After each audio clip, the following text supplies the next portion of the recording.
Video பார்க்குறதுனா மறக்காம like பண்ணுங்க. Game ஆரம்பிச்சலாம். Stone paper scissor. இப்போ கார்த்தி அவுட் ஆயிட்டா.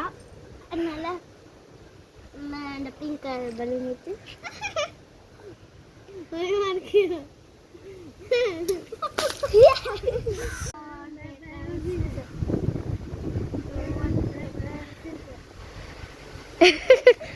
திருப்பி அவுட் ஆயிட்டா சொல்லு. திருப்பி பார்த்தா அவுட் ஆயிட்டா.